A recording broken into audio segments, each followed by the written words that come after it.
سنت ناشر مطلب اعلیٰ حضرت واضح بیان علامہ نوشاد رضا صاحب اللہ علیہ کی حضور والا تشریف لائیں اور اپنے خوبصورت انداز میں خطاب فرمائیں. ہم آپ تمامی حضرات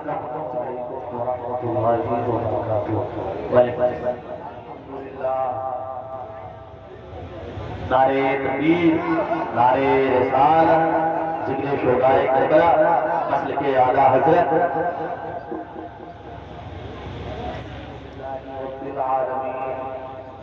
والصلاة والسلام على جد الحسن الحسين وعلى آله وأصحابه الذين فازوا في الدارين. أما بعد فقد قال الله تبارك وتعالى في القرآن المجيد والفرقان الحميد: أعوذ بالله السميع العليم من الشيطان الرجيم. بسم الله الرحمن الرحيم. إنما يريد الله ليذهب عنكم الرجس أهل البيت ويطهركم تطهيرا. سبحان الله. آمنت بالله صدق الله العلي العظيم وصدق رسوله النبي الأمين المكين المتين الرؤوف الرحيم، ونحن على ذلك لمن الشاهدين والشاكرين والذاكرين، والحمد لله رب العالمين. قادريا نارئيا وصراطا لجنم، قادريا نارئيا وصراطا لجنم، تمزے تو بکرو عمر عثمان و حیدر نظام اور سنی امن نعرہ اللہ اکبر کی ظلم، سنی امن نعرہ اللہ اکبر کی ظلم، تمز شیخ احمد رضا خان قطب عالم کی ظلم. اور یا رسول اللہ علیہ السلام ہزار بار خوشویم دہنز مشکو گلاب، ہزار بار خوشویم دہنز مشکو گلاب، ہنوز نامے تو گفتن کمال بے ادبی، بلغ العلا بکمالہ کشفت دجا بجمالہ، حسنت جمیع خصالہ صلو علیہ وآلہ. قابل قدر سامعین اہل سنت، قبل اس کے کہ کچھ عرض و معروض کا سلسلہ دراز ہو، آئیے ہم اور آپ انتہائی عقیدت و احترام کے ساتھ جانب گنبد خضرا شریف کی لگا کر دل کی اتھاہ گہرائیوں کے ساتھ ساری کائنات کے مرکز عقیدت حضور محمد رسول اللہ صلی اللہ تعالی علیہ وسلم کی بارگاہ کرم میں اپنی غلامی کا ثبوت پیش کرتے ہوئے بلا کسی تاخیر کے درود پاک کا نذرانہ پیش کریں. اللہم صلی علی سیدنا و مولانا محمد معدن الجود والکرم وآلہ الجمام وابنہ الکریم و امتہ الکریم. اجازت دے تو میں اپنے کو شروع کرتا ہوں کچھ شعر کے ساتھ تاکہ آپ مجھے بھی یہ محسوس ہو جائے کہ یقیناً آپ سننے ہی کے لیے بیٹھے. اتنا اچھا سنیے کہ حضرت سید صاحب قبلہ بھی یہ تاثر دینے پر مجبور ہو جائیں کہ مصرولیا اور راج گھاٹ والے جب اپنے گھر کے بچے کو اس طرح سنتے ہیں تو ہم کو کیسے سنیں گے. ہاتھوں کو لہرا کے بولتے ہیں یا حسین یا حسین یا حسین. الحمدللہ. اب آپ ذرا ذہن و فکر کو حاضر کریں. زمین فلک مہو اختر حسین والے ہیں. اردو کی شاعری کے یقیناً آپ سمجھتے ہیں، بولے گے سبحان اللہ. زمین فلک مہو اختر حسین والے ہیں، اور یہ کائنات کے منظر حسین والے ہیں. زمین فلک حسین والے ہیں، یہ کائنات کے منظر حسین والے ہیں. دیکھنا مرتا ہے زمین فلک کہو اکبر حسین والے ہیں، یہ کائنات کے منظر حسین والے ہیں، اور کٹا تو سکتے ہیں، کٹا تو سکتے ہیں لیکن جھکا نہیں سکتے، کٹا تو سکتے ہیں لیکن جھکا نہیں سکتے، اس لیے کہ ہمارے کندھوں پہ یہ سر حسین والے ہیں۔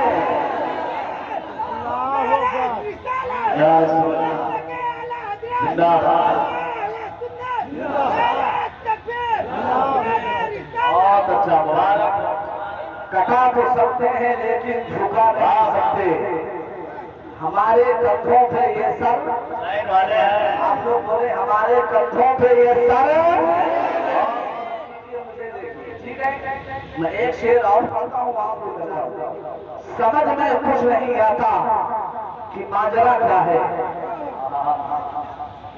سمجھ میں کچھ نہیں آتا کہ ماجرا کیا ہے، میرے حسین بتائیں فنا بقا کیا ہے، سمجھ میں کچھ نہیں آتا کہ ماجرا کیا ہے، میرے حسین بتائیں فنا بقا کیا ہے، اور سرے حسین نے نیزے پہ جب پڑھا قرآن یزیدی سوچ رہے تھے کہ پھر کٹا کیا ہے۔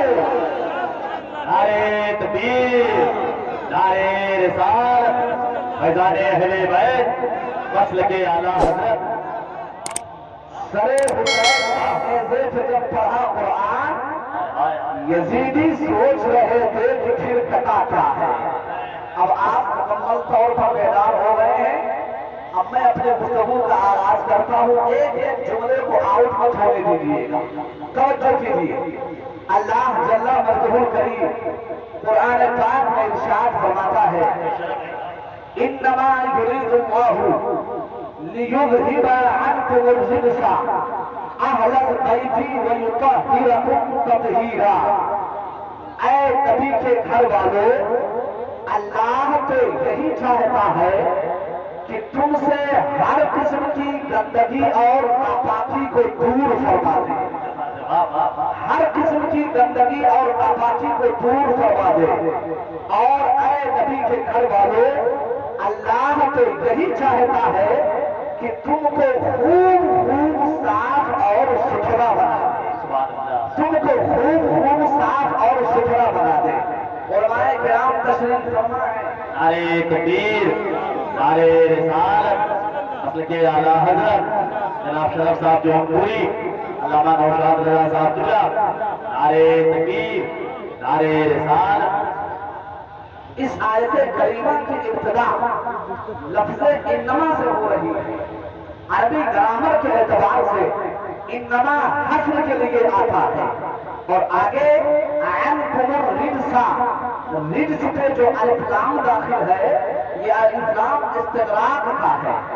جب الف لام استغراق کا کسی کلمے پہ داخل ہوتا ہے تو اس مفعول کے تمام افراد مراد لیے جاتے ہیں، کوئی بھی فرد اس مفعول سے خارج نہیں ہوتا، مطلب ناپاکی اور ناپاکی کی جتنی صورتیں ہیں ان ساری صورتوں سے اللہ نے اہل بیت کو پاک فرما دیا ہے۔ جتنی صورتیں ناپاکی اور گندگی کی ہیں ساری صورتوں سے اللہ نے نبی کے گھر والوں کو پاک فرما دیا ہے۔ وَيُطَهِّرَكُمْ تَطْهِيرًا، تطہیرہ یہ مفعول مطلق ہے جو مبالغہ کے لیے آیا ہے، مطلب یہ ہے کہ اہل بیت کو جو طہارت حاصل ہو رہی ہے وہ ناقص اور ادھوری طہارت نہیں ہے بلکہ کامل اور مکمل طہارت حاصل ہو رہی ہے۔